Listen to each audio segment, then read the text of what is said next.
Sve s useljenjem, neka sve ide po planu, zasluži si. Hvala ti puno, Bele, brate moj. Iskreno, ljudi, eto, nadam se da ću eto, pogoditi i tu još jednu saradnju sa još nekim sajtom s kojima sam u pregovorima. I to ako se desi, dosta će mi ubrzati čitav proces i olakšati sve, jer baš, evo, otvoreno vam kažem, na sređivanje mog stana, pazite, to je novogradnja, to je novi stan, sve je novo, ja ne moram, brate, da ulažem puno u to, mogu sam da odem u Ikeu i za 10.000 evra, brate, da sredim ceo stan, ali meni je u glavi, brate, da ću ja tu da provedem da osnujem porodicu, tu ću da živim, razumeš, to će mi biti stan i to je to, jer ne znam šta budućnost nosi, daj Bože da ja u budućnosti imam još para i poslova i tako dalje, gde ću moći da priuštim sebi možda i neki bolji stan od ovoga, razumeš, ali sad gledam na to tako, razumeš, da želim onako da se tu uloži maksimum što može i da mi to bude, brate, stan u kom ću ceo život da budem, razumeš, da bude moj krov nad glavom.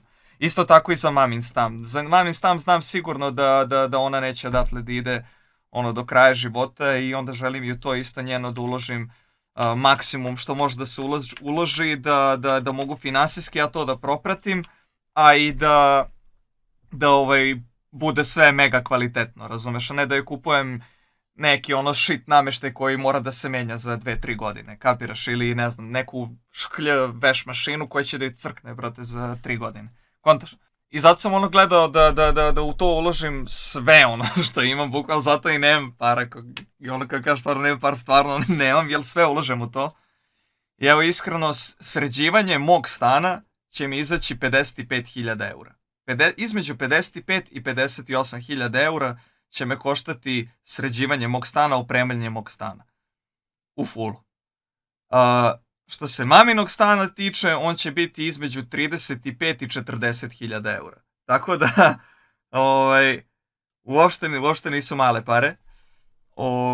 I treba sve to propratiti. Tako da, evo ga Nedator, sad će onda klipa već. Fuck!